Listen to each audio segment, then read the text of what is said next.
Bom, boa noite a todos. Cumprimento os membros da Ordem dos Advogados do Brasil da subseção de Guaratinguetá, todos os colegas, alunos que estão presentes, agradeço a presença, né?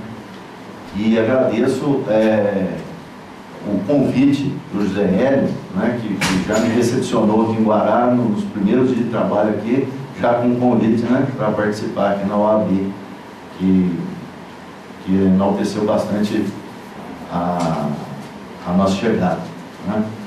Bom, eu hoje escolhi esse tema, né, e sobre o direito penal do inimigo sob a ótica do mimetismo. Ele é basicamente baseado nesses dois textos básicos aí, que é uma obra do René Girard, Aquele por quem o escândalo vem. Também, eu não coloquei aqui, mas esse autor também tem duas obras ligadas à questão da teoria do mimetismo, que são o Bode Expiatório e A Violência e o Sagrado, né? E um texto meu, que foi um esboço, que foi publicado inicialmente pelo LFG mesmo, como um artigo, que se chama Violência e Mimetismo, uma abordagem do direito penal do inimigo, sob a ótica girardiana, né? E que hoje está sendo objeto de transformação num livro que eu devo lançar com um outro professor, colega que dá aula de Filosofia e Direito, Dr. Márcio Naur, lá da faculdade, que são alunos, conhecem ele, né? A gente está preparando aí para lançar um livro sobre essa temática, né? E a escolha, então, dessa temática para hoje, né, ela se deu por alguns motivos, né? Eu trouxe aqui de início uma passagem do Fernando Pessoa que pode explicar por que eu escolhi esse tema especificamente, né? Então tem um poema do Fernando Pessoa que se chama Poema em Linha Reta. Todo mundo conhece, né? Não vou ler o poema inteiro aqui, que não é sarau de poesia, né? Mas só alguns trechozinhos que importam, né? Então ele diz assim, ó: nunca conheci quem tivesse levado porrada. Todos os meus conhecidos têm sido campeões em tudo. E aí mais um pouquinho para baixo, ele vai falando de todos os erros que ele cometeu, né? Os vícios que ele tem como pessoa e como todos nós temos, né? E aí ele fala assim, mais para baixo, num desabafo, né? Ele fala assim: estou farto de semideuses. Onde é que há gente no mundo, né? No final a gente vai voltar a essa questão, porque também tem a ver com a conformação.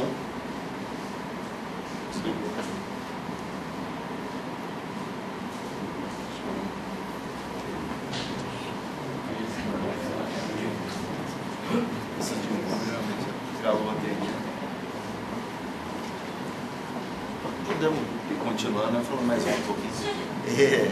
Então, a gente vai retornar a essa temática porque também tem a ver com as consequências da adoção de uma teoria do direito penal do inimigo, que a gente durante a palestra vai expor aí, que se trata especificamente, né? Mas, de início, né, como introdução, eu falo dessa passagem aí do Fernando Pessoa como a razão de eu ter escolhido o tema. Por quê, né?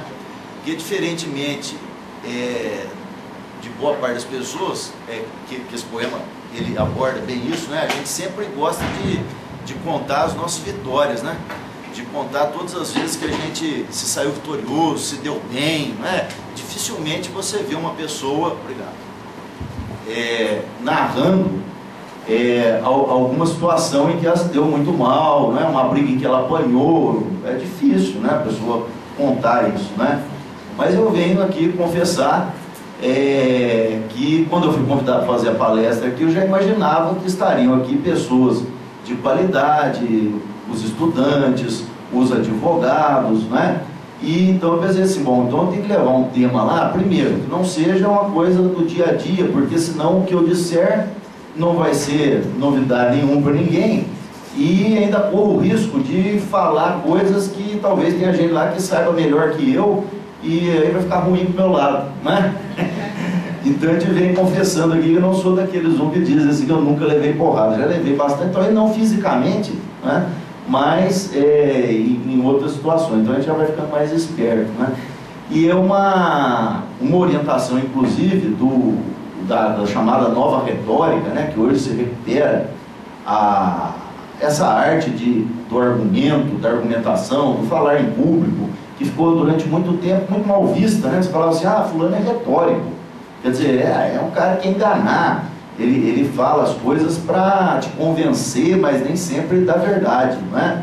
Então carregou essa pecha durante muito tempo, mas a partir do redescobrimento aí do Aristóteles, com o estudo científico mesmo que ele faz da retórica, a gente já tem autores hoje como o Sean Perelman, né, que falam da retórica hoje com seriedade, como a arte da argumentação, que é sempre necessária, né, e os advogados, quem lida no direito sabe muito bem disso, né. Uma das orientações para que toda vez que você vai falar para um público é você conhecer o público, né, e então adequar o seu discurso a esse público. Então basicamente foi isso que eu fiz, né, numa situação de conveniência. Por que conveniência? Porque esse é um tema, não digo tanto o direito penal do inimigo, que talvez muita gente conheça, mas essas teorias do mimetismo e a ligação entre essa filosofia e o direito penal do inimigo, enquanto teoria do direito penal, ela é muito pouco explorada, tanto que não há nenhuma obra, não há nenhuma bibliografia a respeito. Esse artigo meu é o primeiro, e esse livro que a gente vai lançar vai ser o primeiro, então por isso que eu peguei, né? Que é uma coisa nova, então é mais fácil para que eu me movimente nela, né? E também pela relevância do tema, logicamente, né? Não é que não é um tema bobo, um tema poderia passar em branco, né? Então, fazendo um pequeno esboço, né, básico aí da teoria do mimetismo e do direito penal do inimigo, né? Começando pelo mimetismo aí do René Girard. Basicamente, o que esse autor ele constata e diz nas suas obras? Que um dos grandes fatores da gênese da violência na sociedade em geral é o problema do mimetismo. O que é o mimetismo? Então ele vem lá da raiz mimesis e quer dizer imitação, né? Quer dizer copiar. O Girard, ele basicamente aponta duas formas de mimetismo que são identificáveis com o fenômeno da violência. Uma é de caráter individual e a outra de caráter coletivo. Então ele aponta o desejo, por exemplo, de ter as coisas dos outros, né? Quando eu vejo uma pessoa com posses, com uma boa condição social, né? E eu, ao ver isso, quero ser igual, né? Então esse é um movimento psíquico, né? Mimético, quer dizer, eu quero imitar o outro, eu quero ser igual ao outro. Isso é um sentimento assim bastante comum, né?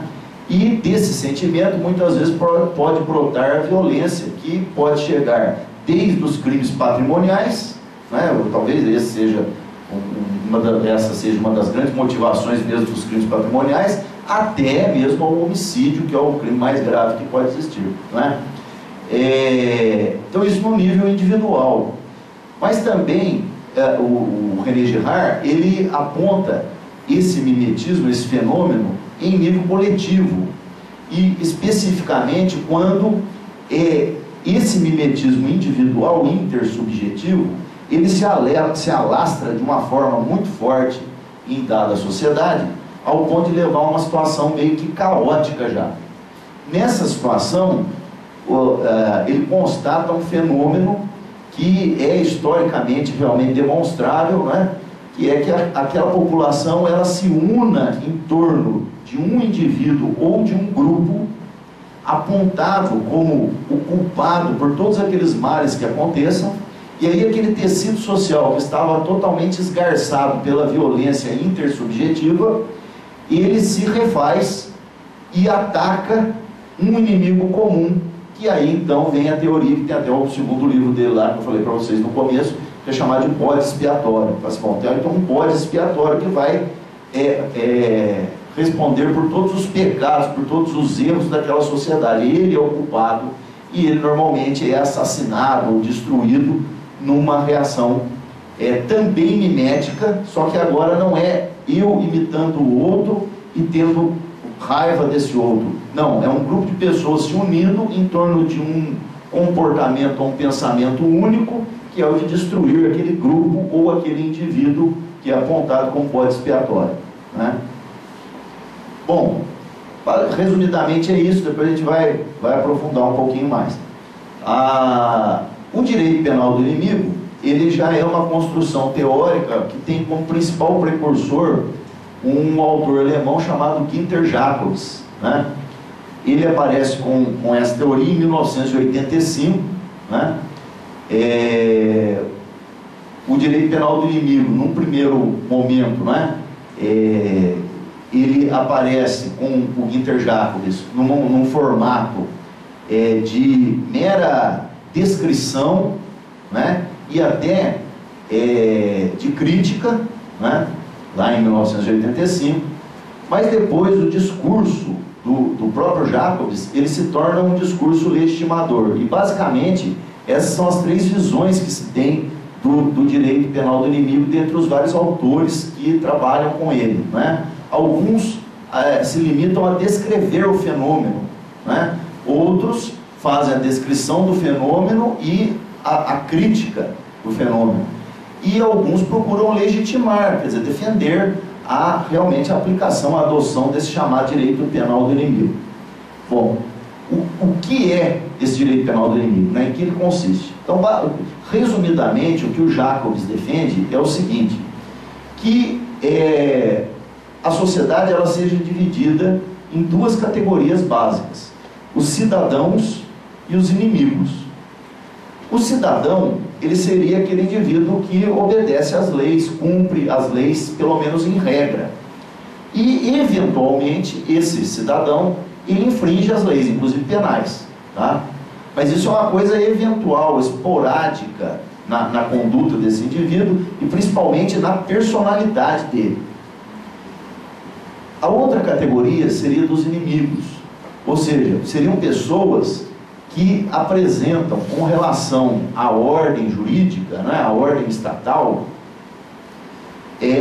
uma oposição absoluta, né, que não acatam a ordem jurídica de forma alguma, né? Isso já é, vamos dizer, constitutivo do indivíduo. Ele não acata a ordem jurídica. Ele, por exemplo, comete crimes reiteradamente, já passou pelo sistema carcerário, prisional inúmeras vezes e continua cometendo crimes, né? Ou ele atua em certas áreas criminais muito graves que representam uma revolta, uma oposição extremamente direta a toda a ordem jurídica. Um exemplo, terrorismo, por exemplo, né?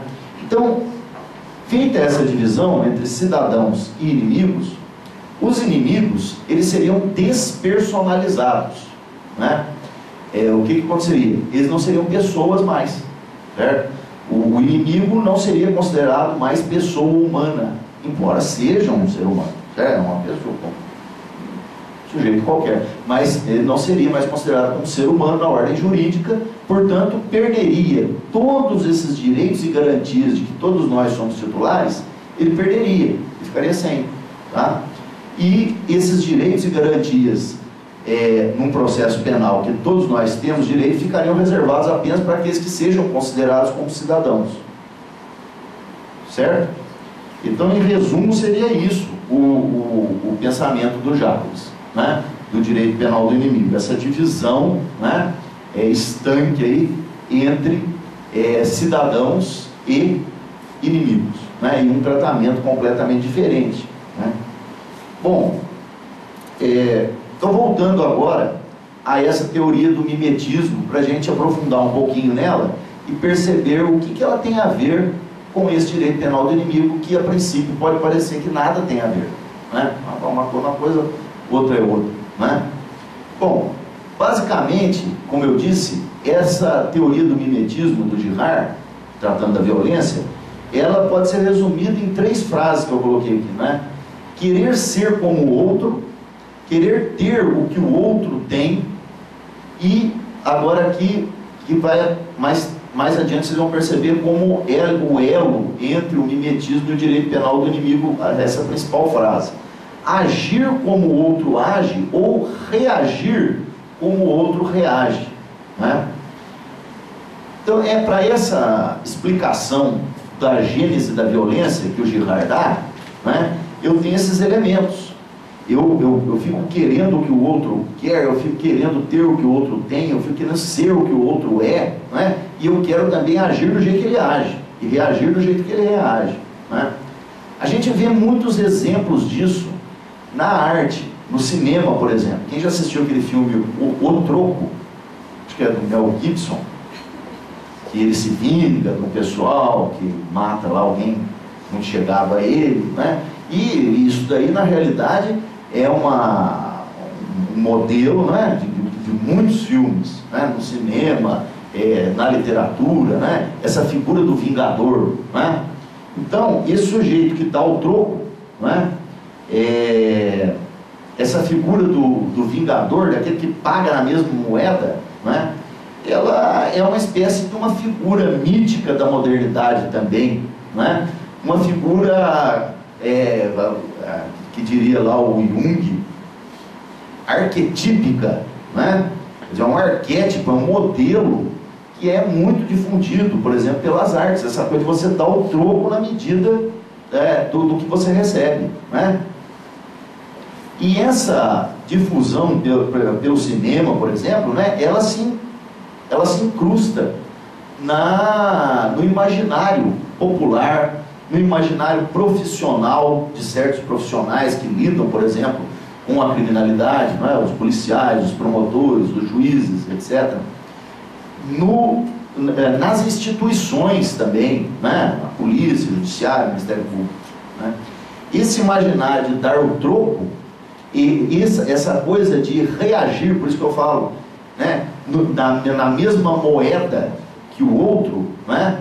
Ele acaba via arte também influenciando bastante no imaginário, no modelo de, por exemplo, promotor que eu devo ser, de delegado de polícia que eu devo ser, de policial militar que eu devo ser, de juiz, né? Ou de investigador de polícia que eu devo ser, né? Eu fico com aquela imagem do vingador, do sujeito que vai lá e dá o troco, né? E aí a gente já vai sentindo essa aproximação, né, tanto da gênese da violência com o mimetismo, essa imitação do outro, né? O outro é violento, então você também. Aliás, eu preciso ser, porque senão eu não sou um bom profissional, né? Com o direito penal do inimigo como uma construção teórica maior, né? Tem uma passagenzinha do René Girard aqui que eu vou ler para vocês verem como ele descreve esse mecanismo do mimetismo como gerador da violência. Os homens são expostos a um contágio violento que desemboca frequentemente em ciclos de vingança, em violências em cadeia evidentemente semelhantes, porque todas se imitam, desculpa. É por isso que digo, o verdadeiro segredo do conflito e da violência é a imitação desejante, o desejo mimético e as rivalidades ferozes que ele engendra, né? Bom, aí o que vai acontecer?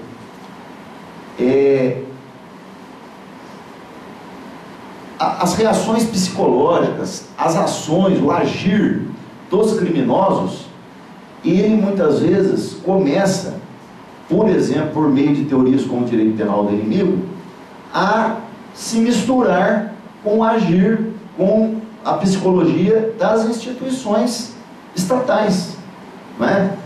Quando eu começo a defender uma tese de que eu posso pegar certas pessoas e dizer assim, olha, vocês, embora tenham nascido de uma mulher, né, sejam seres humanos, não nasceram de um cachorro, nem nada, seria de uma cadela, né? Não nascer de um cachorro, ninguém nasceria, né? Não nascer de uma cadela, de uma porca, não, mas mesmo assim, vocês vão ser tratados como se fossem, no máximo, olha lá, animais, né? Por que isso? Porque vocês agem violentamente, vocês agem contra as ordens institucionais, né? Bom, aqui claramente há um movimento mimético, em que o Estado, né, enquanto ordem institucional, ele age da mesma maneira que o criminoso, né? Então esse é o elo de aproximação que a gente vai bater aqui na palestra, né? Analisando o mundo atual, né, a gente vê um fenômeno assim, paradoxal, né? E que reforça a teoria mimética aí do Girard, que ele falava isso já lá bem para trás, há muitos anos atrás, né? Qual esse paradoxo que reforça a teoria mimética hoje como gênese da violência? É o seguinte, é uma certa contradição que há no mundo moderno, contemporâneo, né, vamos dizer assim. É que esse mundo nosso atual, ele é, ao mesmo tempo, massificado, homogeneizado. Nós todos queremos agir de uma maneira aceitável, não é? Na sociedade. É difícil você querer ter uma opinião diferente dos outros, porque, sei lá, pode pegar mal, né? Tem essa praga agora do politicamente correto, né? Às vezes determinadas palavras você não pode usar, porque, não pega bem, né? Então há uma homogeneização, as pessoas querem ser muito iguais umas às outras, inclusive até mesmo na maneira de se vestir, né? Em todos os aspectos, né? E com o fenômeno da globalização, da internet, né, da informática, isso se torna não somente local, mas global, né? Você, se há muitos anos atrás olhasse um japonês e um brasileiro, a diferença em termos até de vestimenta, costumes, seria gritante, né? Hoje não, nem tanto. Vai diferenciar mais pelo aspecto físico, né? Mas os desejos que um e o outro têm, né? As ambições, mais ou menos semelhantes, né? Porque há uma homogeneização, né? Mas ao mesmo tempo, onde há o paradoxo, onde há a contradição? A contradição está no fato de que, ao mesmo tempo que nós temos essa sociedade que busca essa homogeneização, essa equalização das pessoas, né? E as pessoas estão contentes com isso daí, ou estão inconscientes disso, também, ao mesmo tempo, existe um movimento contrário, mais concomitante, de um individualismo exacerbado. Então, eu tenho um egoísmo muito grande, mas ao mesmo tempo eu quero ser igual aos outros. Isso é um fenômeno atual, né? Nesse aspecto, então, individualmente falando, o que acontece? Reforça-se essa questão do mimetismo gerador de violência. Quanto mais eu tenho esse desejo de homogeneidade, de equalização das pessoas, não é? Mas eu vejo lá um sujeito que tem determinada coisa, eu quero ter também. Se eu tenho um celular que eu comprei ontem, mas sai um novo e o Paulinho tem, eu já quero o dele também. Eu quero ser igual a ele, não é? Mas não é um querer ser igual num sentido de coletivização. Vamos ser todos iguais, né? Num sentido evangélico. Não é nada disso. É um querer ser igual, ao mesmo tempo marcado por um individualismo terrível. Eu quero ser igual a ele, mas eu quero ser separado dele. Eu não quero ter nada com os problemas dele. Eu não quero ter nenhuma fraternidade para com ele. Nada. Eu quero o celular que ele tem, né? Então, isso individualmente, hoje, é um dos fatores, claramente, que produz uma escalada da violência no nível intersubjetivo, quer dizer, entre pessoas, falando horizontalmente, né? Entre nós, entre as pessoas, né, que compõem a sociedade. No aspecto social, num aspecto mais amplo, coletivo, também, né? Porque há tempos atrás, por exemplo, se você pegasse aqueles povos lá do Oriente, eles mal sabiam como era o estilo de vida ocidental. Eu nem sabia, né? Assim como nós mesmos não sabíamos. Mas hoje você basta pegar uma telinha de computador e você sabe como eles estão vivendo lá e eles sabem como nós estamos vivendo aqui. Então o que isso começa a gerar também? De novo, um desejo de equalização, só que agora é coletivo. E aí isso começa a gerar ódio entre povos. Não, porque aquele povo lá ele tem um nível de desenvolvimento que o meu aqui não tem. Embora eu tenha aqui, sei lá, petróleo, eu tenha diamante, né? Depende, eu estou falando do Oriente, da África, sei lá. Mas lá nos Estados Unidos ele tem um nível, um operário tem um nível de vida muito melhor que o meu, que sou operário aqui também, né? E isso acaba gerando também esse desejo, esse mimético, né? E criando grupos, né? De reivindicações de vários direitos, seja interna ou externamente. E aí, com isso, mais uma vez, surgem fenômenos, né? Como, por exemplo, o terrorismo, seja ele de origem laica ou religiosa, tanto faz, né? Mas por quê? Reivindicações de equalização, né? Mas reivindicações de equalização não movidas por motivos nobres nem nada disso, mas por esse desejo mimético de querer o que o outro tem, de ser o que o outro é, né? E qual é a resposta quando essas violências, sejam elas intersubjetivas ou coletivas, acontecem, né? Qual a resposta daqueles, por exemplo, que sofrem essas violências, né? Se a gente pega, por exemplo, os Estados Unidos sofrendo ações terroristas, né? Ou dentro de uma dada sociedade a ocorrência de muitos crimes, etc., a elevação da criminalidade, né? Como se reage a isso? Bom, a reação é exatamente o surgimento de um campo de legitimação de teorias semelhantes a essa do direito penal do inimigo. Começa-se a pensar continuamente, esse é um fenômeno que a gente, por exemplo, vive aqui no Brasil, a gente tem várias leis que fazem isso, ou fizeram isso, principalmente da década de 90 para cá, né? A gente tem uma tendência a fazer o quê? Começar a diminuir os direitos e garantias das pessoas, né? Então, vamos diminuir, vamos tirar esse direito, vamos tirar essa garantia, vamos reduzir aqui, vamos relativizar determinada garantia, determinado direito, como reação a essa violência. Ora, essa reação é uma reação mimética, porque o sujeito que agiu com violência, ele desconsiderou você como pessoa, titular de certos direitos e certas garantias que toda pessoa humana tem, não foi? Aí a sociedade reage contra ele, não submetendo a um processo criminal, a uma pena de acordo com normas humanitárias, mas da mesma forma que ele, tratando-o como não pessoa. Percebe? O movimento de imitação que está acontecendo aí, não é? Então, é muito comum isso, né? Se a gente for olhar aquela lei antiterrorismo lá após 11 de setembro dos Estados Unidos, onde praticamente se permite abertamente na lei a prática de tortura, né? Como se voltasse no medievo, o que está acontecendo ali? Você, o terrorista, ele age como um animal, né? Ele vai lá, mata pessoas inocentes e tal. Bom, então nós vamos agir assim também, não é? É uma clara reação mimética. Eu olho para o outro, vejo como ele é e vou ser igual a ele, ao contrário de tentar um outro caminho, né? E é nesse campo que se desenvolve teorias como o direito penal do inimigo, né? Outro exemplo típico da modernidade, da contemporaneidade, são fenômenos que acontecem. Os Estados Unidos sempre é um bom manancial para maluquice. Toda vez que você pensar em maluquice, geralmente você consegue alguma coisa lá. Essas chacinas em escola, né, que o sujeito entra na escola, mata todo mundo, não sei o que, né? Se a gente olha pela ótica girardiana, a gente explica tranquilamente aquilo ali, né? Hoje fala-se muito nessa coisa de bullying, né, tal, e geralmente esses sujeitos que fazem isso daí são aqueles que foram vitimados por essa situação. Agora, você olhando pela ótica girardiana, do mimetismo, o que você vê acontecer ali claramente? O sujeito é vítima, no primeiro momento, de violência, discriminação, de humilhação, etc.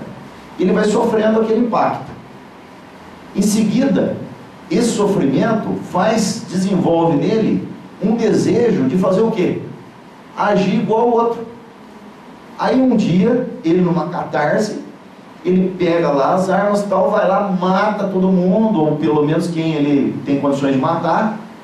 Quer dizer, ele age de maneira violenta, igual agiram com ele. E ao final, o final é o que eu acho que demonstra mais o fenômeno do mimetismo, sob o ponto de vista psicológico profundo. Ao final, esses caras, o que é que eles fazem? Quase que todos eles se matam. Bom, quando ele se mata, o que ele está fazendo? exatamente o que ele acha que aquele pessoal que ele matou queria que ele fizesse, ou queriam fazer com ele. Então ele está num processo psíquico de total imitação. Ele age como os seus algozes. Ele mata as pessoas, mas em seguida ele se mata. Quer dizer, ele faz o que ele vê que deveria ter sido feito com ele, naquela vivência que ele teve, não é? Então ele age de maneira totalmente imitativa, né? Às vezes, certamente de maneira inconsciente, mas é o que fica transparente, né? Então isso comprova, né, como efetivamente esse mimetismo provoca a violência, né? E mais uma comprovação ainda lá nos Estados Unidos. Com esses fenômenos, aparece lá um sujeito que é presidente de uma sociedade lá que chama, olha o nome da sociedade, Sociedade do Rifle, né? Ele aparece e fala o seguinte, assim, não, a solução, logo após essa última chacina que teve lá, assim, a solução para acabar com isso daí é o seguinte, é colocar em todas as escolas um contingente enorme de guardas armados. Bom, mas isso é tipicamente um mimetismo, né? Quer dizer, tem gente entrando nas escolas e dando tiro lá dentro, agora a gente põe mais um guarda armado aqui, que é para ter um tiroteio mesmo, né? Quer dizer, a grande solução para a violência é mais violência, né? Então, quer dizer, não, e a gente não tem esses exemplos aqui já surgindo no Brasil tranquilamente, né? Então o caso Realengo é idêntico, não é verdade? Aqui no estado de São Paulo, os massacres que ocorreram entre policiais, não é a primeira vez, né? Entre policiais, forças policiais e indivíduos do crime organizado ou não, né? E vice-versa, né? Os sujeitos do crime organizado matando policiais. O que é isso, senão uma reação mimética desses dois grupos, né? Então o policial mata um bandido, o bandido mata um policial, e assim um ciclo vicioso de violência interminável por imitação, por um processo imitativo, né? Tem uma passagem de um autor que escreveu isso daí em 1967, veja bem, né? É um autor francês chamado Alec Melor. Ele fala assim: não é, pois, impunemente que o Estado emprega os mesmos procedimentos dos criminosos para lutar contra o crime. Por uma imitação ineludível, os criminosos imitarão, por sua vez, o Estado, né? Então esse ciclo vicioso que a gente vê acontecer, por exemplo, aqui no estado de São Paulo, onde você tem criminosos matam policiais, depois o policial mata o criminoso, e aí aquilo não vai e vem interminável, né? Claramente é um fenômeno onde você vê o mimetismo atuando na prática, né? E ele cria um ciclo interminável, né, praticamente, de violência, né? Bom, o próprio René Girard, né, ele diz que nessas, como eu já adiantava, né, nessas violências intersubjetivas, né, acaba chegando a uma situação caótica, de sentir uma espécie de anomia, quer dizer, ausência de normas, né, uma bagunça total, né. E nesse momento, então, o que é que acontece, né? Tem que haver alguma válvula de escape, né? E aí é quando a gente vai pular do mimetismo individual para o coletivo e o surgimento da figura do bode expiatório, né? Aquele que vai pagar por toda essa violência interindividual que vinha acontecendo. Então tem uma outra passagem dele aqui que ele descreve essa situação, né? A sociedade ela vai suportando esse grau de violência intersubjetiva até um momento em que isso estoura, e aí então uma parcela dessa sociedade muito grande se une contra uma outra parcela menor, ou até mesmo um indivíduo só, né? Que passa a ser aquele considerado culpado e onde se vão descarregar todas as culpas, né? Então ele diz assim: todas as sociedades humanas, sem exceção, têm tendência a se transformar sob o efeito de sua violência interna. Quando isso se produz, elas dispõem de um meio de restabelecimento que escapa a elas mesmas e que a antropologia nunca descobriu. A convergência espontânea, mimética, de toda a comunidade contra uma única vítima. o bode expiatório, original, em que todos os ódios se descarregam, sem se difundir catastroficamente ao redor, sem destruir a comunidade. Essa ideia do bode expiatório, de um momento em que a sociedade vai eleger, por exemplo, os inimigos, e eles vão ser os culpados de tudo, e a gente tira todos os direitos dele e mata tudo, né? E aí a gente acha que isso vai resolver, né? Na verdade não resolve, vai passar esse ciclo e vai voltar daqui a pouco o ciclo de violência interindividual, e depois volta de novo. Essa coisa é cíclica, né? Ela é cíclica na história, o René Girard demonstra, né? No Brasil, em Guaratinguetá, né? Será que foi ele que primeiro falou isso? Não, a criminologia, ela já estuda essa questão do bode expiatório e da identificação da sociedade com o infrator, né, desde muito tempo, né? Tem outros autores, né? Hayek, Alexander, Stubb, tem um autor chamado Paul Herold, que estuda já o fenômeno antes do Girard, no campo específico da criminologia, né? Eles se baseiam na teoria freudiana da projeção, né? Em que eu projeto no outro os meus próprios males, né? E aí então eu passo a querer a punição do outro a qualquer custo, né? É claro que a gente não pode levar hoje em dia, não sei se tem algum psiquiatra ou psicólogo, eu acho que não, mas realmente não pode, né, levar hoje em dia o Freud totalmente a sério, porque senão ele chegaria à conclusão que o único ser humano são que existiu foi o Marquês de Sade, na verdade, que era tarado, então ele era normal, ele dava vazão aos seus instintos sexuais, então ele era normal, era tudo louco, né? Então não dá para, o Freud não dá para ser levado tão a sério hoje, mas essa questão da projeção, sim, né?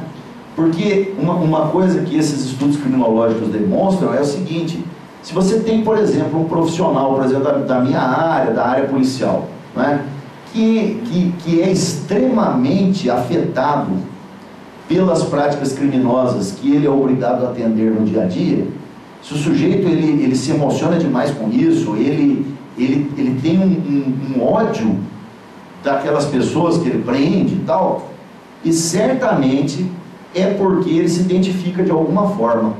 Por um acaso ele virou policial, mas ele podia ter sido um bandido.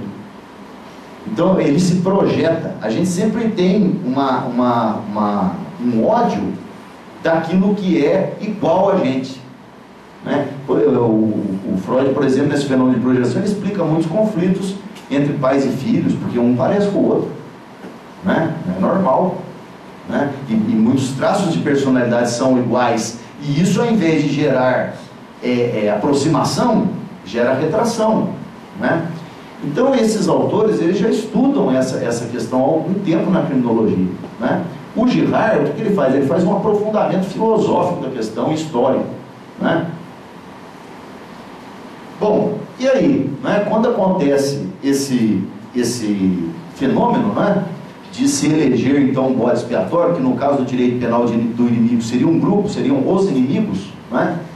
Acabou o mimetismo, não é? Não, apenas passou de uma fase para outra, né? Você tem uma primeira fase que é a violência intersubjetiva mimética, e agora você passa para uma outra em que as pessoas, vendo que as outras estão agindo de maneira violenta contra um determinado grupo, você também se agrega àquilo, imitando os outros, acriticamente você também vai ser ou o praticante da violência ou o apoiador desta, não é? E não somente contra aqueles que são eleitos como bodes expiatórios, mas contra todo aquele que ouse levantar a voz em defesa dos que estão como bodes expiatórios naquele momento histórico, né? Essas pessoas também vão ser vítimas da violência, né? Estando aqui numa casa de advogados, lógico que em grau bem menor do que nas situações maiores, né, de genocídio, etc., mas o advogado ele vive essa realidade e às vezes não tenha se percebido, mas o que eu vou falar aqui é verdade, né? Muitas vezes você é confundido, seja pela vítima de um crime, pela vítima de uma lesão patrimonial, mesmo que não seja criminosa, né? Suposta vítima, né? Está lá trabalhando num processo, né?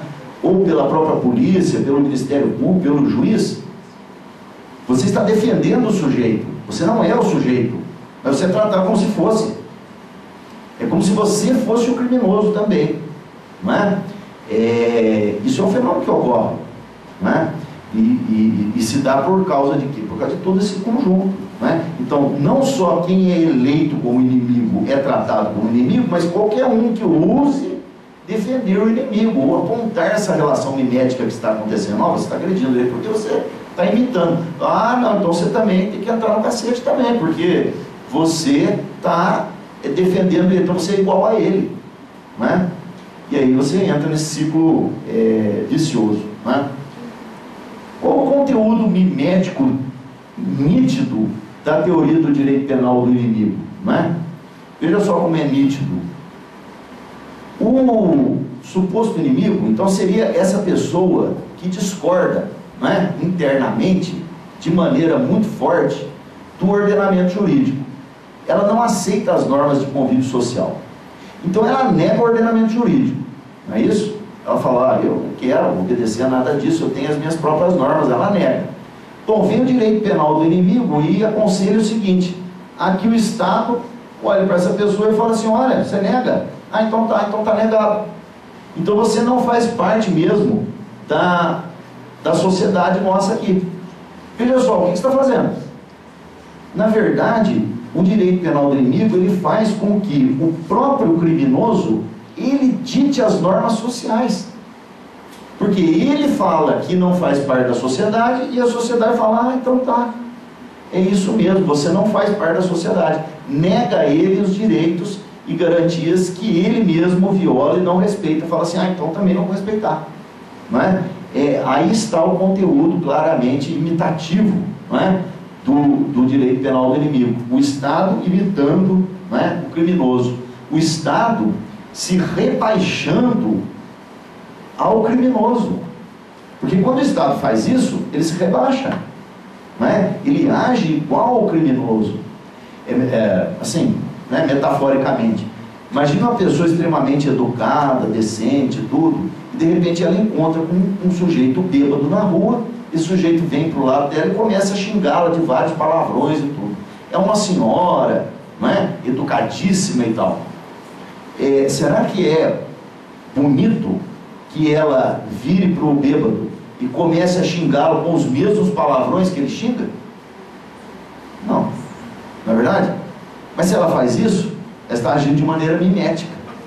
Então, agora, se isso não é legal, não é uma coisa bonita de se ver numa senhora, bom, você imagine o Estado, enquanto instituição, se transformar nisso daí, num simples imitador dos criminosos. Então, o criminoso, ele despreza os direitos e garantias das pessoas, eu não respeito o seu patrimônio, eu não respeito a sua vida, eu não respeito a sua liberdade, etc. Aí vem o Estado e fala assim, olha, eu também não respeito a sua condição humana, eu não respeito o seu direito à vida, eu não respeito o seu direito a nada, você não tem garantia nenhuma. E pior, estou falando criminoso, mas veja, esse direito penal do inimigo, ele vai se instalar numa fase ainda muito inicial, que já vai ser na fase em que se está investigando. Então eu não sei se o sujeito é criminoso ou não ainda, mas eu já tiro os direitos dele todos. Isso aí, por exemplo, no Brasil, seria quando? Na fase do inquérito já começa. Veja, é muito cedo. Ainda se isso fosse pensado para execução penal, vamos lá, mas não seria um ideal, mas tá, tudo bem. Mas não, eu vou retirar todos os direitos e garantias de uma pessoa já na fase em que eu estou simplesmente investigando, eu nem sei se ele é o inimigo. Ah, mas ele já é tratado tal qual.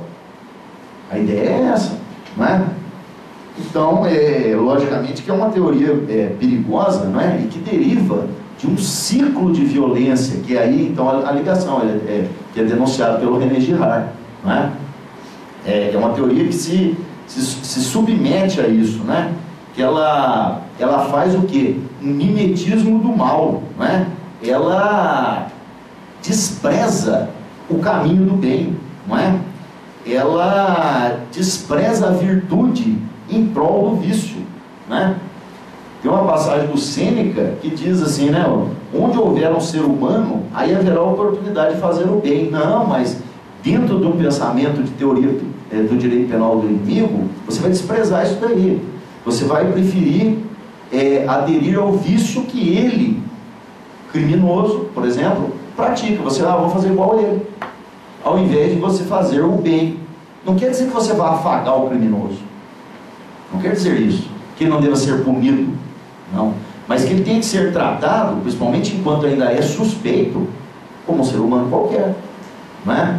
Mas não, você vai abrir mão dessa possibilidade, né? Tratando então essa pessoa como não pessoa, né?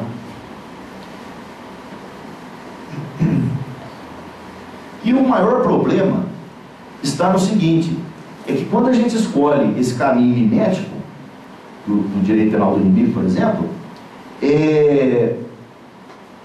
e admite que os direitos e garantias individuais desses chamados inimigos, desses rotulados, né, inimigos, eles sejam retirados, na verdade, você está permitindo que esses direitos sejam retirados de você mesmo.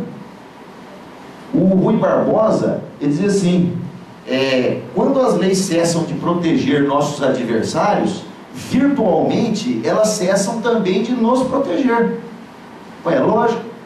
Por quê? Porque eu não sei quem amanhã vai ser considerado inimigo. Quem será? De repente não posso ser eu? Não é? A gente nunca sabe. Quem é que sabe, pode garantir aqui nessa sala, por exemplo, que nunca vai responder ao inquérito policial na qualidade de investigado, ou uma ação penal na qualidade de réu? Ninguém aqui pode garantir isso.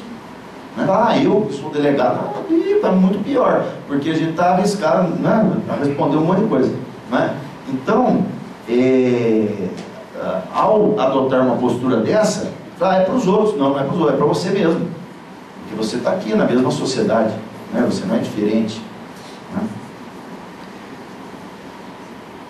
Quais as origens filosóficas, né, do direito penal do inimigo, né?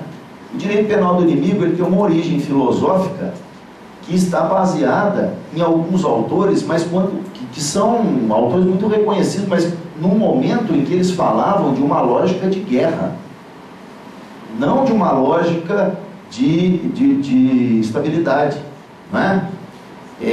Quais são esses autores, né? Rousseau, Hobbes, Kant, Fichte, né? Esses autores, eles falam mesmo de um indivíduo que em certas situações, se você vai ler as obras desses autores, mas não, tem certas situações, certas pessoas têm que ser tratadas como inimigas e têm que ser tratadas como se fosse uma situação de guerra e sem então nenhum direito, tá?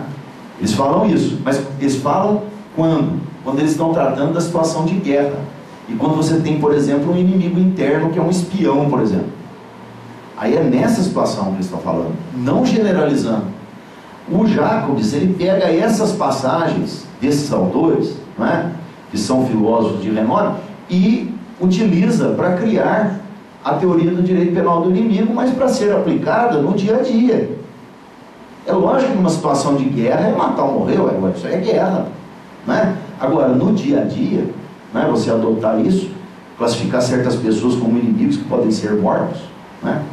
E mais remotamente ainda, o Jacobs, ele vai buscar a origem disso, e isso aí é demonstrado num livro do Zaffaroni, que é um autor argentino, que chama O Inimigo e o Direito Penal.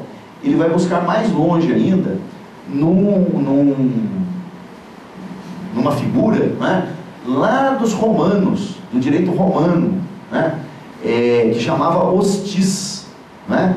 Então, o hostis, ele era um sujeito que era considerado não cidadão, ele não tinha direito nenhum.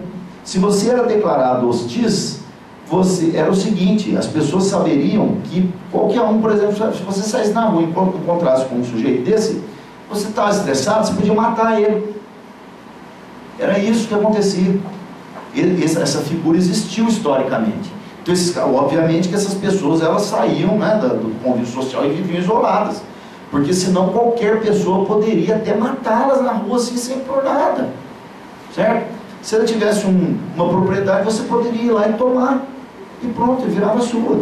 Eles não tinham absolutamente direito nenhum, o sujeito que era declarado dessa forma, no direito romano. Era pior do que um escravo, porque o escravo, a partir de a partir de um momento histórico do direito romano, ele passa a ter direitos também. Ele passa, por exemplo, a não poder ser morto pelo senhor dele assim, sem nenhum motivo, né? O hostiz não, né? Mas tem um detalhe: a figura do hostiz jamais podia ser um cidadão romano, era sempre um estrangeiro, que eles chamavam de bárbaro. Um sujeito desse, se cometesse alguma infração, poderia ser condenado a esse tipo de penalidade, mas um romano de verdade, não. Agora, o que o direito penal do inimigo propõe é que, por exemplo, a gente está isso no Brasil e um brasileiro pode ser considerado assim, numa situação não de guerra, mas numa situação normal, no século XXI, e não lá antes de Cristo, né? Então são situações muito diferentes, né? Mas basicamente as origens, né, do direito penal do inimigo são essas, né? Tanto o mimetismo, né, como o direito penal do inimigo, eles têm uma correlação lá com a tragédia grega e com os mitos, né? Então na tragédia grega sempre aparece a figura desse tal bode expiatório. Sempre tem um indivíduo naquelas histórias que você vê, por exemplo, Édipo, né, que é um sujeito que comete algumas condutas que são muito graves, e nele todos os ódios da sociedade são descarregados, né? Então o Édipo, ele comete incesto, ele comete o parricídio, né? E aí a sociedade, ele mesmo se cega, né? E ele é expulso, né? Como não cidadão mais, né, grego.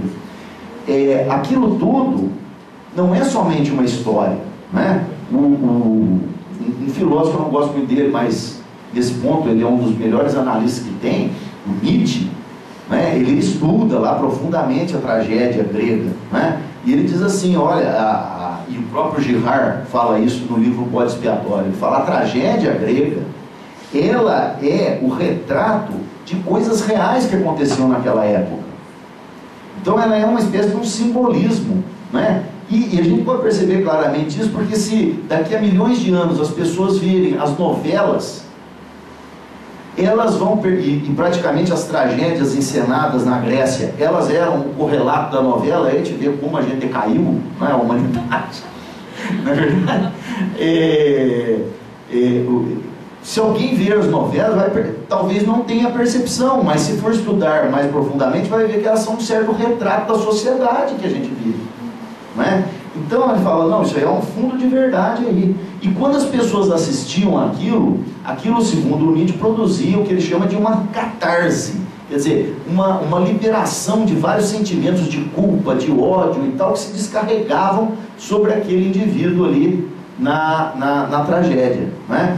Então era uma espécie de maneira de sublimar esses sentimentos para exatamente evitar que essa prática de escolher uma pessoa e destruir não acontecesse na sociedade real.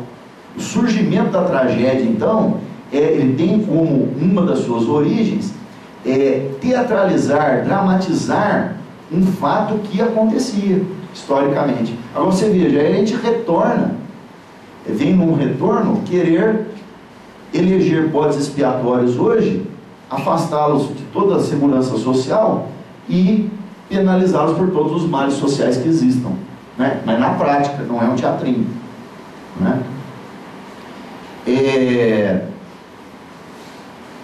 Contradizendo essa mensagem da tragédia grega, porque a mensagem que a tragédia grega passa para a gente é assim: um infrator, aquele que praticou uma conduta desagradável, ele tem que ser destruído, ele tem que ser pulverizado. Ele é alguém que tem uma força e deve ser combatido pelo coletivo, né? Essa é a mensagem da tragédia grega, desse pensamento do bode expiatório. O que é que muda esse pensamento? Qual o fato histórico, né? O cristianismo. na figura do Cristo. Cristo é um exemplo claro de bode expiatório. Se você for em qualquer missa, o padre vai falar, olha, ele veio para tirar o pecado do mundo, não é assim? Ou então ele é crucificado lá, ele é massacrado, por quê? Para que o pecado que todo mundo cometeu vá embora com ele. Então ele é sacrificado dessa forma, né? Só que a religião usou uma expressão um pouquinho menos mal cheirosa, né? Porque bode fede, não é verdade? Então ele chama o Cordeiro de Deus, né? Mas é a mesma coisa, o raciocínio é o mesmo, né? Veja só, mas qual a diferença da paixão de Cristo para um médico, né? Em termos de bode expiatório ou cordeiro sacrificado? A diferença é a seguinte: lá na tragédia, o bode expiatório ele é o culpado, ele não é vítima, né? Cristo é culpado de alguma coisa? Não, a história cristã, né, ela vai mostrar o quê? Que o sacrificado, ele na verdade é o lado frágil da equação e não a coletividade.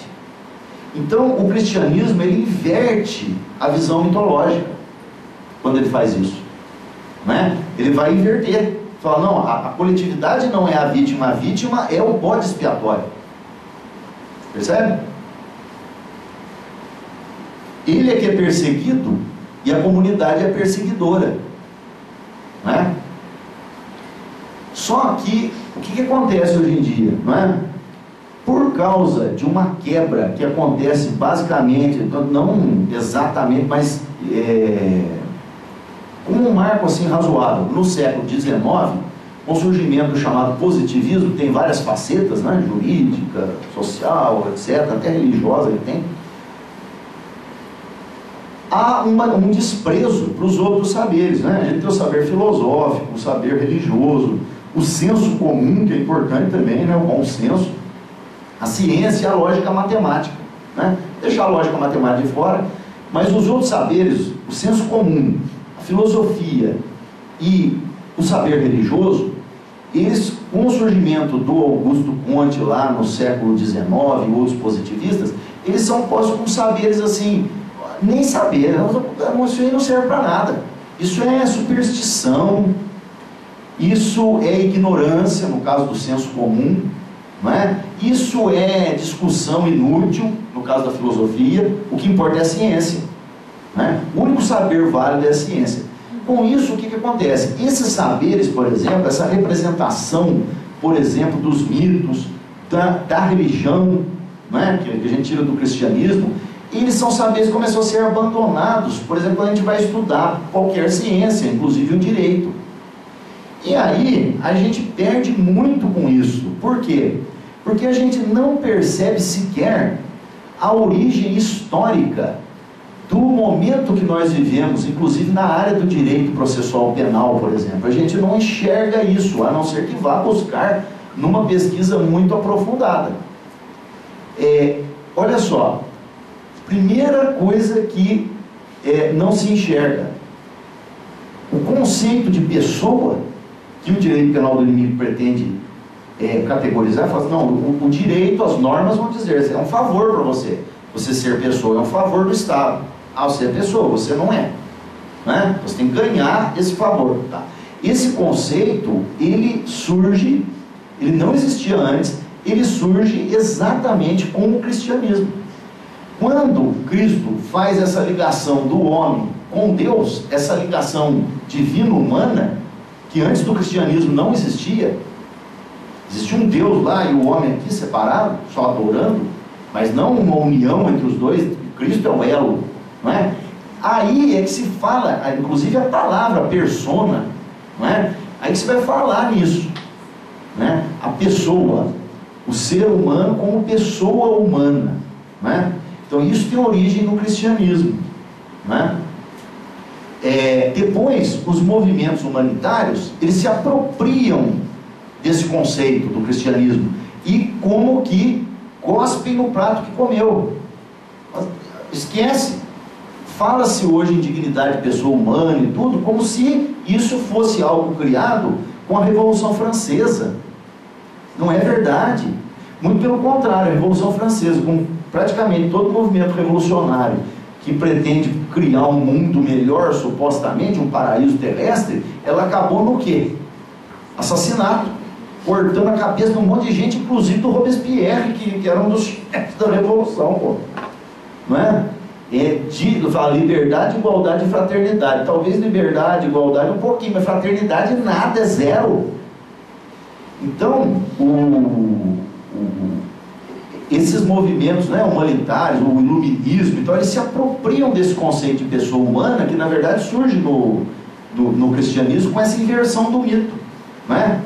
E então, na verdade, hoje, quando a gente tem uma pessoa, esse conceito que é comum para nós que lidamos com o direito, de que a pessoa que está sendo investigada, processada pelo Estado, ela é a parte hipossuficiente, esse conceito, ele só aparece historicamente, ele tem a sua origem histórico-filosófica e religiosa no Cristo, que inverte o mito e mostra que o perseguido, aquele que é investigado, aquele que é acusado pela coletividade, ele é um contra a coletividade, portanto ele é a parte mais fraca. Daí é que surgem todos os direitos e garantias individuais. Percebe? Mas dificilmente você vai pegar um livro de processo penal onde alguém vá falar isso que eu estou dizendo aqui. Por quê? Porque a partir do século XIX, qualquer sequer pensar em da onde surgiu essa ideia de que o indiciado no inquérito, né, o acusado no processo é a parte hipossuficiente e que ele tem que ser cercado de algumas garantias, né, para que não se puna eventualmente um inocente. Então onde será que surgiu isso? Jamais alguém iria pensar em buscar isso nas suas origens mais remotas, que são lá na Grécia, na tragédia grega, depois passando pelo cristianismo com uma inversão total de valores, né? Só que uma inversão positiva. Hoje a gente vive inversões de valores negativas, né? Essa é uma inversão positiva, né? Em que se reconhece a humanidade do homem. Qual homem? Todo homem, qualquer homem, não interessa quem, né? Isso só surge através dessa origem, né? Invertendo, né? Não fazendo o movimento mimético. O que o Cristo faz? Ele fala para você, basicamente, a mensagem do Evangelho é essa. Nós estamos parecendo um pastor aqui, né? Mas a questão é profunda. A mensagem do Evangelho é essa daí. É assim, olha, você não deve mimetizar o mal. Você não deve fazer escolha pelo mal porque o outro fez a escolha pelo mal. Quando você faz isso, você está errado. Percebe? O mito já não dizia isso. Fala, ele é o mal, pisa nele, mata é barata. Não é? Basicamente era isso que o mito dizia. E o Evangelho inverte. Não é? Mas o criminoso, ele age dessa forma. Não é? Ele faz o mal. Não é? Bom, isso legitima o Estado a agir igual o criminoso? O que vocês acham? Não. Não é? Claro que não. Não é porque o criminoso ele pratica o mal que o Estado está autorizado a agir igual a ele, não é? E reintroduzir a violência na sociedade. Não, com isso o Estado só vai fazer o quê?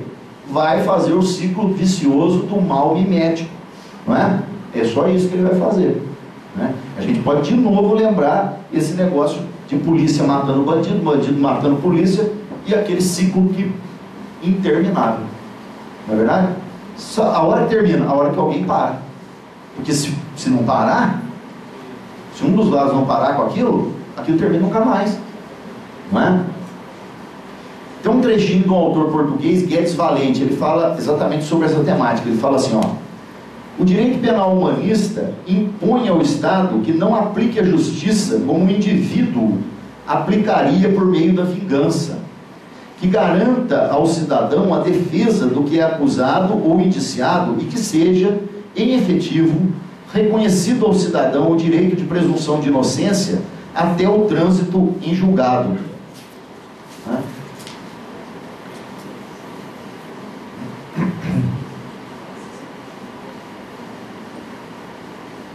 Mas o que acontece é que, com essa repulsa, né, a tudo que é religioso, ao ponto de que, veja, eu mesmo aqui falando, eu falei, parece que eu estou falando igual um pastor, mas veja, na realidade, para a gente poder fazer um debate ou falar de alguma coisa de maneira mais aprofundada, a gente só consegue fazer isso através da interligação dos saberes. Eu não sou capaz, como ninguém é, de falar profundamente sobre nenhum tema me baseando somente, por exemplo, naquela ciência estrita, né, ou no saber científico somente, e deixando de lado, desprezando saberes como a religião, como a filosofia, né, de jeito nenhum, né? Mas então, só que aconteceu esse fenômeno, né? E houve então um afastamento, por exemplo, do mito da religião. Só que esse sentimento, ele é um sentimento forte no ser humano. O ser humano está sempre querendo saber o porquê das coisas. Ele está sempre em busca de sentido para as coisas, né? E se ele não tem, por exemplo, ele não mexe com o saber religioso, por exemplo, ele não se baseia mais nele, ele fica sem chão, ele vai buscar em algum lugar. Tem um autor francês que chama Jacques Guillebeau. Ele tem um livro que se chama A Força da Convicção, em que podemos crer, né? E ele demonstra o seguinte, ele demonstra que, com a derrocada das grandes religiões, né, do século XIX para frente, o que tem acontecido? O retorno das explicações míticas, por mais que não se perceba isso, né? Então, por exemplo, teorias como o direito penal do inimigo, o que elas estão fazendo? Elas estão trazendo de volta os mitos da tragédia grega para a atualidade.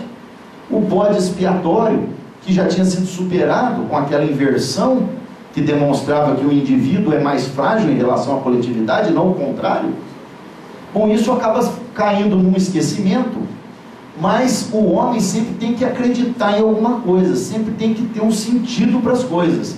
E aí ele vai buscar esse sentido em alguma teoria, em alguma coisa que pode ser o revivecer, ainda que travestido, disfarçado, do antigo bode expiatório, que estava presente nos mitos antigos, que não eram religião, mas era também um outro saber, muito importante também, né? Por exemplo, você não pode ter um psicólogo que ignora a mitologia. A mitologia não sabe nada de psicologia, né?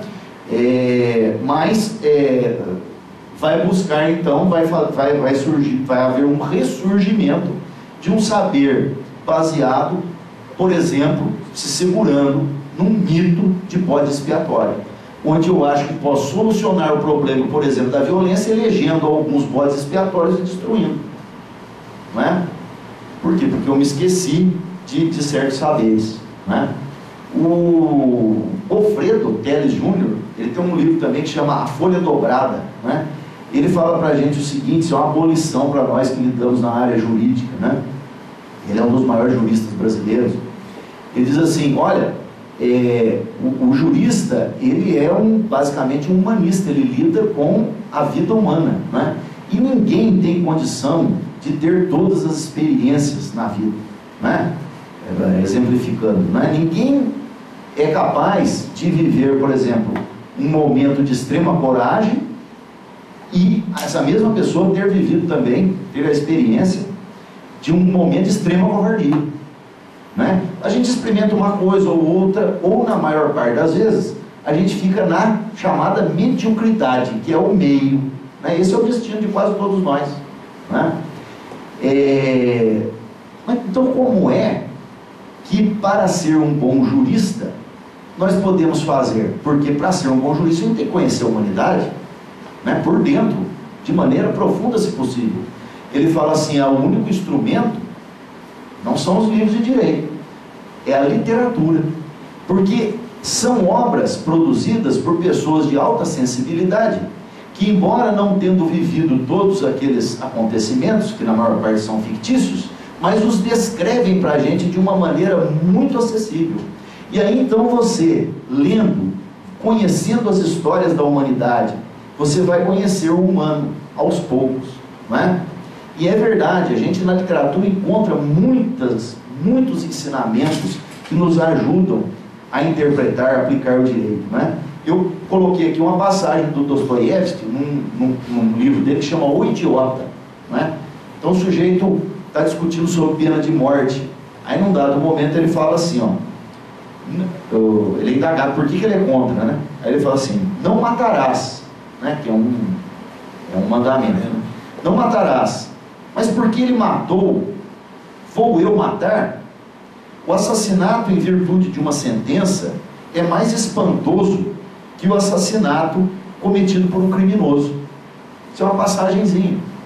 Bom, do que ele está falando aqui? Exatamente disso, que a sociedade, o Estado, ele não pode agir mimeticamente ao criminoso.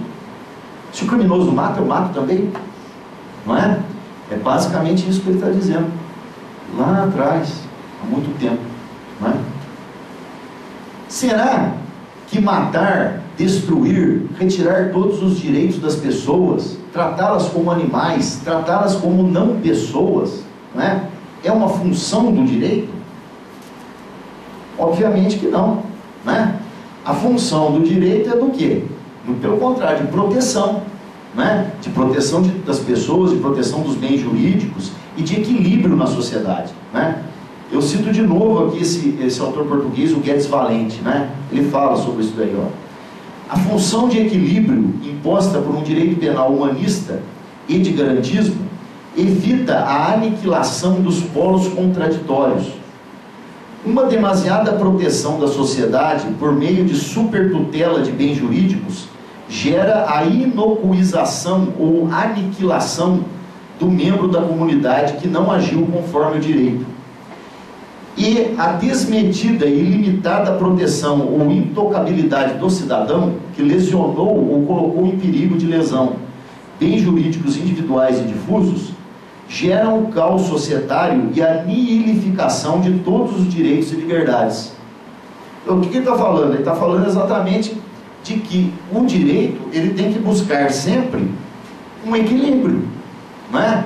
Nem tanto ao mar, nem tanto à terra. Ele está dizendo assim, você não pode ter um direito penal, como o do inimigo, por exemplo, que dá uma ênfase muito grande à defesa dos bens jurídicos, mas não garante nada em relação a quem é acusado de ter praticado uma lesão. Não pode ser assim. Agora, também não pode ser de outra forma. O exagero do outro lado também é ruim. Você ter um direito penal e processual penal que torna o indivíduo, seja ele quem for, totalmente intocável. Bom, porque aí, dessa forma, também você não estará defendendo bens jurídicos, porque aí, intersubjetivamente, as pessoas poderão lesionar umas às outras e serem intocáveis pelo Estado. Então, o Guedes Valente está falando do quê? Que é preciso ter um equilíbrio, né? Certo? O direito penal do inimigo, como várias outras teorias, de que expediente ele se vale para conseguir que você possa pensar sequer em acatá-lo, né? Ele se vale da dessubjetivação das pessoas, tornar as pessoas não sujeitos, mas coisas. A gente fala reificação ou coisificação do humano, né? É exatamente isso que ele propõe. Ele fala, olha, nós vamos matar essa gente sem julgamento, sem nada, nós vamos destruir essas pessoas, nós vamos prender perpetuamente essas pessoas sem dar direito nenhum de defesa para elas, sem nada, e lá na execução da pena também vão ser tratados como animais. Mas é o seguinte, estou falando pessoas? Eu estou errado, não são pessoas, né? Tem um psicólogo, ele se chama Francisco Ramos de Farias, ele escreveu um livro que chama assim, Afinal, Por que Matamos? É uma pesquisa da Unesp, né? Então a explicação que ele dá, uma das explicações é que a gente mata os outros exatamente num momento em que nós não vemos o outro como um ser humano. Se a gente parasse um segundo para pensar que ele é um ser humano, a gente não mataria, mas a gente naquele momento está enxergando ele como um monstro ou como um animal, e aí a gente consegue matar.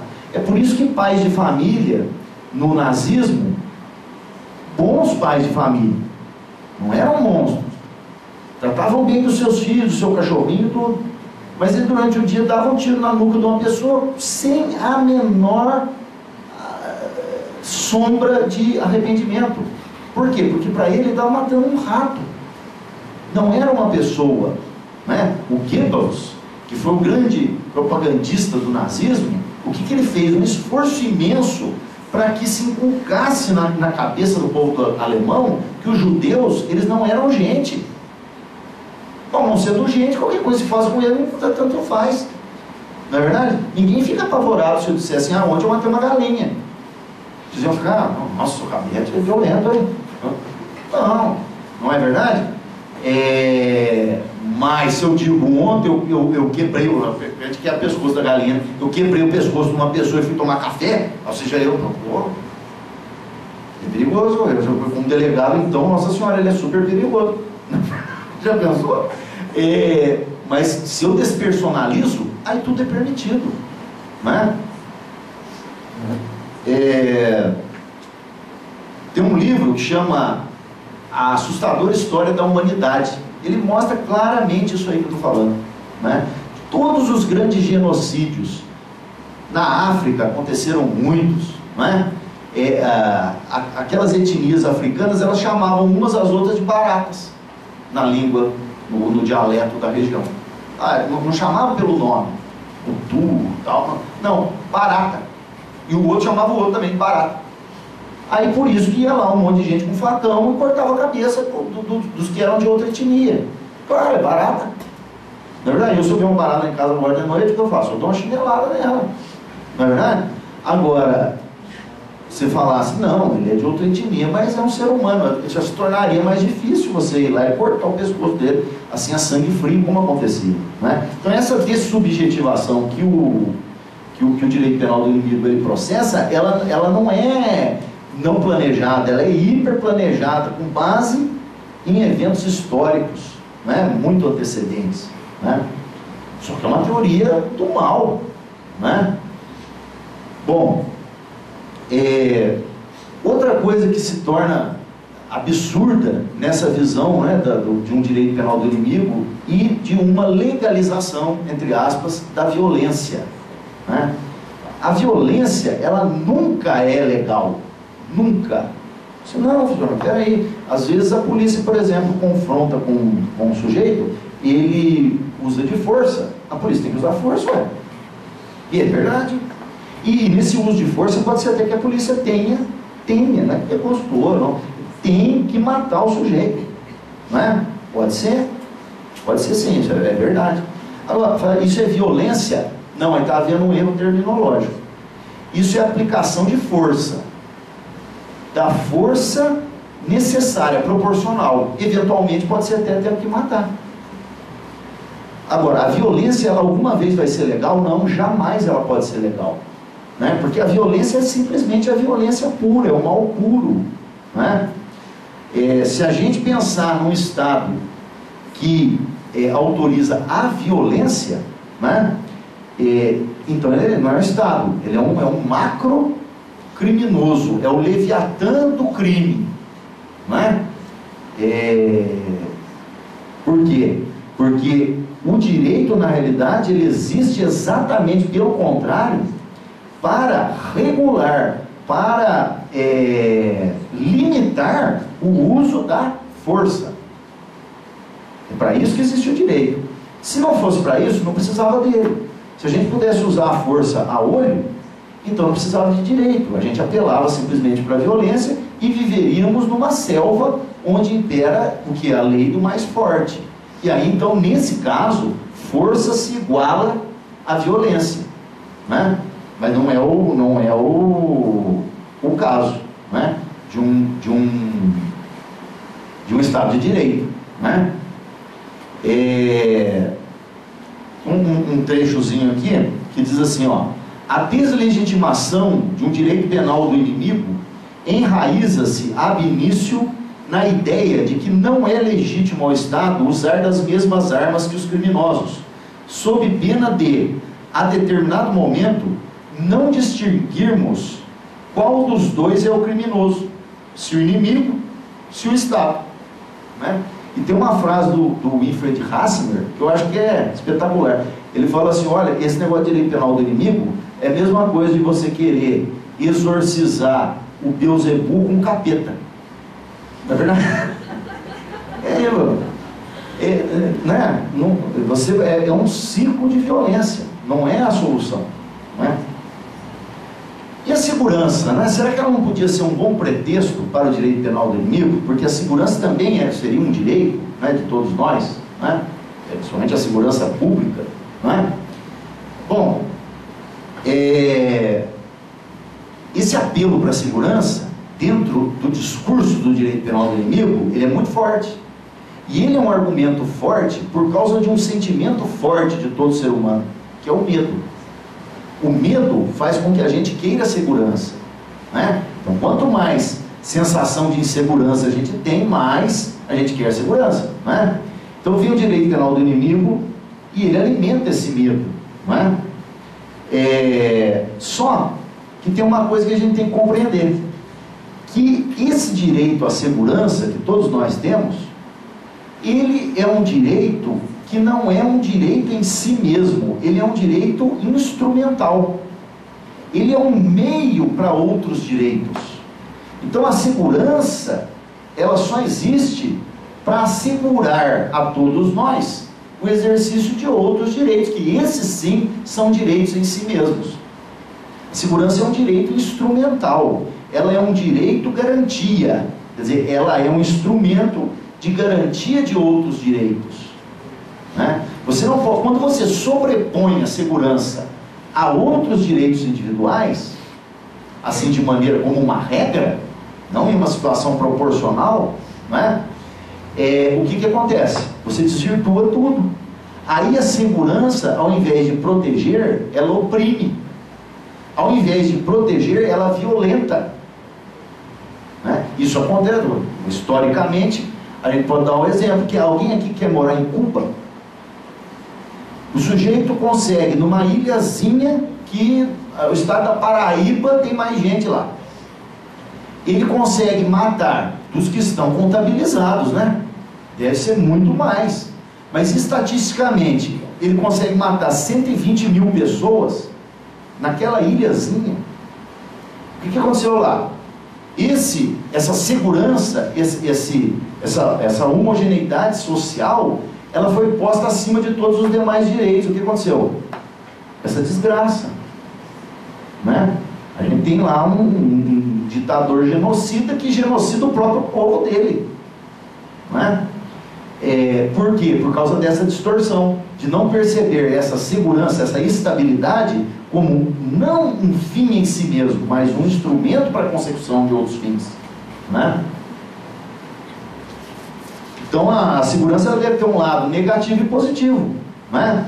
Qual é o lado negativo? O lado negativo é o seguinte: tem que haver limites para que se defenda a segurança. Não pode ser defendida a qualquer custo, né? Mediante, por exemplo, um processo penal onde não existam garantias, e limites positivos, para que haja aquele equilíbrio. Tem certos momentos em que esse bem de segurança ele tem que ser exercido obrigatoriamente, sob pena de que os direitos de um cidadão honesto não sejam defendidos. Aí também tem o lado positivo, né? Então tem a hora que a segurança tem que atuar e tem a hora que ela tem que ser contida, né? Isso é a gente falando da força, né? Dessa regulação da força pelo direito, né? Será que esse direito penal do inimigo ele teria base criminológica, né? Alguma base? Então, numa análise inicial, a gente olhando para ele assim de começo, a gente parece para a gente que ele teria base lá no século XIX, no chamado positivismo jurídico, na pesquisa criminológica chamada de antropologia criminal, que basicamente tem três autores grandes aí italianos, né? O Lombroso, Garofalo e o Ferri, né? Dá uma impressão, porque lá o que acontece? Eles apontam assim um tal do criminoso nato, que a gente poderia fazer uma analogia com o inimigo, né? Só esse cara, criminoso nato, ele tem umas características, só que tem umas características físicas, né? Que demonstram que ele nasceu para ser criminoso. Bom, e aí o positivismo, nessa época, a antropologia criminal, ela tinha um lado que parecia muito benemérito, porque ele dizia assim: olha, O criminoso, coitado, ele não tem nenhuma responsabilidade com os atos que ele pratica. É igual um cachorro que morde. Ué, cachorro morde. Entendeu? Ele tem culpa de morder. Não, eu vou prender um cachorro que mordeu os outros. Não, eu vou prender o dono, né? Porque foi decidioso, cara, não, o cachorro não é? Mas, não, o criminoso é assim, coitado. Ele nasceu para isso, não é culpa dele, é determinista, não é? A teoria. Só que, por outro lado, ele nasceu assim, então qual é a solução? A solução é a seguinte, ou uma ou outra. Ou a gente inocuiza o indivíduo, que quer dizer para tornar inócuo, colocar preso pro resto da vida, nunca mais solta. Ou então a gente faz melhor, mata. Então, por um lado, ele não é culpado, tadinho, corta o pescocinho dele, né? Basicamente é isso, né? Mas será que o direito penal do inimigo ele tem realmente base criminológica? No positivismo não tem. O direito penal do inimigo ele não tem nenhuma base criminológica, e esse é um dos fatores terríveis dele, porque ele é algo que lida com o que? Direito penal, olha o nome, direito penal do inimigo, né? Mas não se preocupe em nenhum momento em buscar qualquer base criminológica para ele que seja, nem que fosse o positivismo jurídico do século XIX, nem que fosse antropologia criminal, mas ele não tem nada, ele não faz referência a nada disso. Basicamente, o que o direito penal do inimigo tem de característica? Duas. Ele é um movimento político e funcional, funcionalista. Ele faz parte do pensamento chamado de funcionalista. Então é uma posição política, em primeiro lugar. Política em que sentido? Nesse sentido decisório. Fala assim, olha, nós vamos decidir aqui quem é inimigo, quem não é. Quem é inimigo vai ter um tratamento, quem não é inimigo vai ter outro. É cidadão, não é? Política. É funcionalista. Por quê? Porque não procura nenhuma forma de legitimar a pena, nem o direito penal. Nada. Se aproxima muito. O Jacobs, em alguns momentos, ele até cita o Hegel, que é um autor que praticamente inaugura esse pensamento funcionalista, que é o seguinte, ele vai falar assim, olha, o que o Hegel fala? O que é a pena para o Hegel? Ele fala assim, a pena é a negação da negação do direito. A gente falando assim fica meio confuso, né? Mas é o seguinte, ó, eu sou criminoso, então eu furtei, por exemplo, vamos supor, né? Quando eu furtei, o crime de furto, ele tem uma mensagem subliminar por trás dele, porque na verdade ele descreve a conduta, né? Subtrair coisa alheia a modo. Mas ele não está mandando você subtrair, tá? Não, por trás disso está dizendo, não subtraia, não é isso? Bom, quando eu subtraio, eu nego o direito. Vem a pena para negar a minha negação. Fala assim, não, você está errado. Então o Hegel, ele resume a pena a isso. Fala assim, olha, a pena é a negação da negação do direito. Ela serve apenas para reforçar, para demonstrar a validade da norma. É isso que o Hegel diz. E o que o Jacobs diz? A mesma coisa. É praticamente uma cópia. O Günther Jacobs diz exatamente isso. O que legitima a aplicação de uma pena a uma pessoa? Nada. É só o fato de que tem a pena. Tem uma norma, a pessoa infringiu a norma, aplica a pena. Ou seja, o direito se autolegitima. Bom, nada se autolegitima. Nada. A não ser nós mesmos. A nossa existência, ela se autolegitima. Porque se você parar e pensar assim, por que eu existo? Se você é ateu, tentar achar um motivo para você existir, você não vai achar em lugar nenhum. Se você é religioso, você vai falar, Deus me criou. Tá bom, até aí você chega. Agora, por quê? Não sei, sinceramente. Não é verdade? Então a gente realmente, a gente existe porque existe. A única coisa que existe porque existe é o homem. Lei não existe porque existe, você tem que ter uma motivação para ela, você tem que ter uma legitimação. Ela não pode se autolegitimar. Isso daí, em retórica, é um vício. É um discurso enganoso que a gente chama de falácia, né? Que vem de falax, que é mentira no latim, que se chama o quê? Petição de princípio. Quando eu faço uma afirmação e através da própria afirmação eu quero provar a afirmação. Isso chama petição de princípio. Falar a lei, ela tem que existir porque porque ela é lei. Ué, então eu não justifiquei coisa nenhuma, não é? Mas é isso mesmo, é só dentro de um pensamento desse, estritamente político e funcionalista, é que pode se erigir uma teoria dessa, em que eu posso pegar uma pessoa que ela sim se autolegitima como ser humano, preste ou não preste, não é? A Constituição veio de 88, não veio? Não teve um monte de leis que não foram recepcionadas pela Constituição? Diz o Supremo que a lei de imprensa não foi, não é verdade? Agora, será que tem algum ser humano brasileiro que não foi recepcionado pela Constituição? O senhor Fernandinho Beiramar não foi recepcionado. Não. Ele se autolegitima como ser humano. Agora, se ele presta ou não presta é outro problema. Se ele cometeu uns crimes e tem que ser aplicadas penas para ele, isso é outra questão. Não é? Mas no direito penal do inimigo, não. É como se essa condição autolegitimante do ser humano, ela se transformasse num favor do Estado. O Estado, Dilma, vai te dar esse favor. Fala assim, olha, você é gente. Ah, é? Ah, graças a Deus. Acho que não é mais, não. Ah, então, me ferrei. Não é? Imagine, não é? O grau de insanidade de um pensamento dessa espécie, não é? Mas está aí, não é?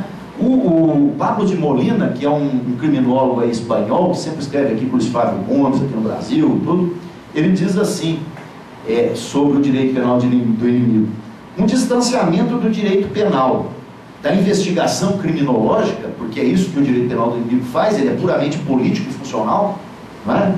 É uma atitude ignorante e arrogante. Está acabando, né, pessoal? Tem um conto, voltando aí na literatura, não é? Tem um conto de um autor pouco lido, mas é muito bom ele, chama Ivan Ângelo, chama A Casa de Vidro. Nesse conto aí, o que ele narra? Ele narra assim, que um estado, ele criou um presídio enorme, mas ele é todo feito em vidro, mas é um vidro muito grosso, inquebrantável, mas ao mesmo tempo transparente.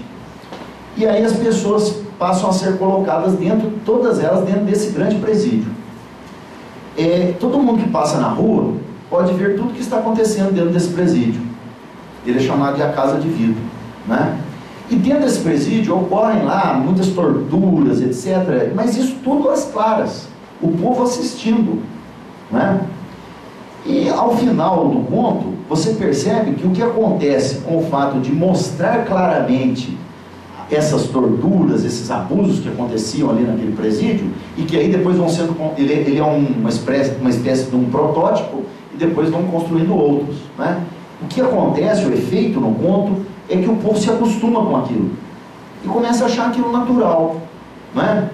Veja, se a gente pega esse conto, e faz uma misturazinha de literatura e direito, e compara com essa questão do direito penal do inimigo. Olha só, o direito penal do inimigo, como eu disse para vocês, lá em 1985, quando o Jacobs falou nele pela primeira vez, possivelmente ocultando até intenções, ele falou num tom descritivo e denuncista. Ele apontava a presença do direito penal do inimigo em certas normas legais que existem, certo?